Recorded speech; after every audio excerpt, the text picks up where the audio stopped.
Hello and welcome to glennzb TV, the show that puts glennzb up your Periscope. I'm bringing New Zealand to the world. And the world to New Zealand. Apple sales. Woo! Woo! Through the roof. So I don't know what all those... Oh, hang on. Not that apple. Actual apples. New Zealand's apple growers are on track to grow their largest export crop ever. 21.5 million cartons of fruit.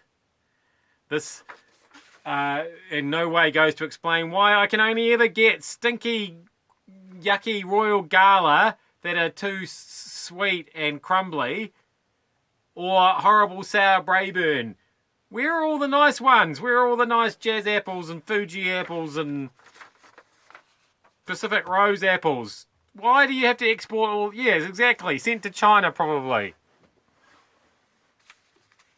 Those are the ones I like. Why? They're growing so many. Give me some of those. Anyway. Lego.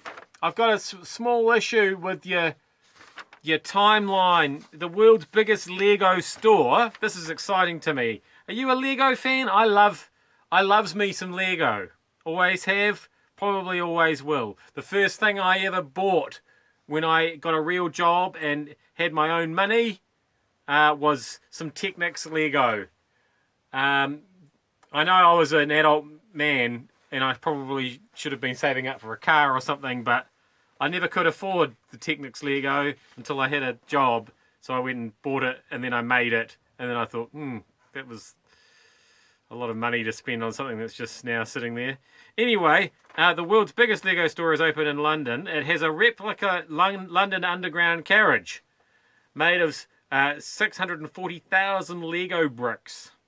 You can actually go in and sit in between two passengers. Now this is where I question what they've done here, because one of the passengers looks like a guard who stands outside Buckingham Palace, so like in a beefeater.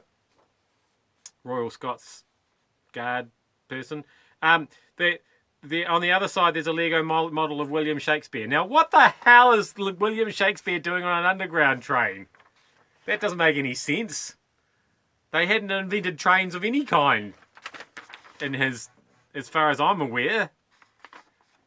Time-travelling William Shakespeare. Get your facts straight, Lego. Now, Kaikoura. Or Kaikoura. I'm still torn as to whether to keep saying Kaikoura, because then people know where I'm talking about, or Kaikoura, like a weather forecaster. Anyway, the Kaikoura Bakery's buns are in the oven, but also their coffee machine's up and running, so that's good. That'll be a massive relief for everyone. Apparently, it's the only place to get a coffee in town. I find this hard to believe. I reckon there must be a few people with Nespresso machines. Whether or not they've got access to the pods. Now, that's a question. And should we all be sending pods to the people of Kaikoura? So anyway, what I'm saying is if the line to get the coffee from the Kaikoura Bakery is too long, can we send them an espresso machine? Nespresso? Yes, everybody, donate pods to Kaikoura. And that would fit in nicely with the whole whale theme as well, because they travel in pods. It's all coming together nicely. I'm sure they'll be back on their flippers in no time. And finally, in further earthquake-related news, the fate of Wellington's Reading car park on Tory Street has yet to be decided, because the building was cornered off yesterday for fears it was at risk of collapsing. Now, I really hope this is... My Wellington joke, I mean, I've been to Wellington a lot of times, but I don't really understand where these places are. Like, the building that might be falling over in Molesworth Street. I don't quite know which street that is. I feel like I've seen the building, though. And it's the same with this car park. I hope it's not the one that has the ramp that goes round and round and round and round and round like a corkscrew. Because I've got fond memories of that car park. Because me and my brother hired inline skates once. And we went into that building... and then went up to the top of it, and then we went round and round and round and round on our skates, and it was It was simultaneously one of the most terrifying experiences and yet pleasurable experiences of my life. And it would be a shame if that building fell down.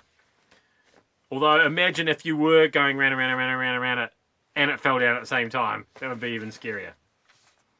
No, I'm not suggesting that people go out and hire inline skates and skate around condemned buildings.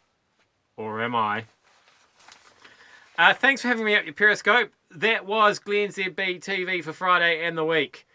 Get your skates on, and I'll see you back here again on Monday.